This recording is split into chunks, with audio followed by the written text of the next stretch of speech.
Welcome to Telangana వెలుగు. నేను మీ రాజు. Speaker అనే వ్యక్తి రాజ్యాంగ బద్ధంగా చూసుకున్నట్టయితే పార్టీలకి అతీతంగా ఉండాలి. సరే, అధికారంలో ఏ పార్టీ ఉంటే ఆ పార్టీ మెజార్టీ స్థానాలు అనుభవం ఉన్న వారికి స్పీకర్ గా అవకాశం ఇస్తాయి. అయితే మరి మెజార్టీ సరే కాంగ్రెస్ పార్టీ అధికారంలో ఉంది, మరి దానికి సంబంధించిన వ్యక్తి స్పీకర్ గా ఉన్నారు. మరి కాంగ్రెస్ పార్టీకి ఈ విధంగా పాట పాడడం అనేది నిజంగా నిన్న ఇచ్చినటువంటి ఒక తీర్పు అది నవ్వాలా ఏడవాలా అర్థం కాలేదు. అంటే 5 మంది ఎమ్మెల్యేలు, ఇటు రాజేంద్ర నగర్ కావచ్చు, షేర్లింగంపల్లి కావచ్చు, తర్వాత పటాన్ చెరువు కావచ్చు, ఇట్లా 5 మంది ఎమ్మెల్యేలు మారడం అనేది జరిగింది, పార్టీ మారడం అనేది జరిగింది. సో కనవాలు వేసుకున్నారు. అండ్ మొన్న సర్పంచ్ ఎన్నికల్లో కూడా వాళ్ళు ఆ పార్టీకి మద్దతు ఇవ్వాలి, గెలిపియాలని చెప్పేసి అన్నారు. తర్వాత సీఎం ప్రోగ్రాంలకు అఫీషియల్ గా వెళ్ళారు. తర్వాత అసెంబ్లీలో కావచ్చు, తర్వాత మిగతా చోట్ల మొత్తం కాంగ్రెస్ ఎమ్మెల్యేలతోటే చట్టా పట్టాలు వేసుకొని తిరగడం అనేది జరిగింది. సరే, మరి వాళ్ళు రాలేరు కదా, మరి ఎందుకు ఆ పార్టీ ఎమ్మెల్యేలు ఇక్కడ బీఆర్ఎస్ ఆఫీస్కి రావట్లేదు? సో మిగతా వాళ్ళందరూ వస్తున్నారు.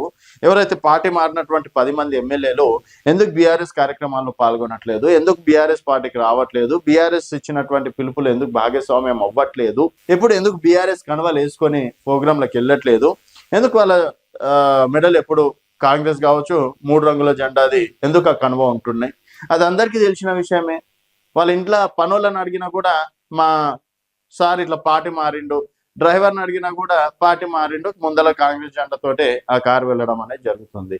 అయినా మరి స్పీకర్ గారు ఆ విధంగా నిర్ణయం తీసుకోవడం నిజంగా ఇది ప్రజాస్వామ్యంలో ఒక రకంగా చీకటి రోజు అని చెప్పేసి కూడా చెప్పుకోవచ్చు. ఎందుకంటే స్పీకర్ అనే వ్యక్తి రాజ్యాంగబద్ధంగా ఉండాలి.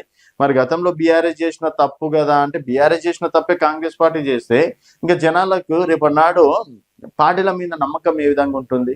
ఈ రోజన్న మరి దానం నాగేందర్ గారు కూడా పార్టీ మారలేదు, ఏదో అనుకోకుండా బీఫామ్ మీద పోటీ చేసిండు, పాపం తన తప్పేం లేదు, బీఫామ్ మీద ఏదో సంతకం పెట్టమంటే సంతకం పెట్టి ఎంపీగా పోటీ చేసిండు అని చెప్పేసి అంటారు.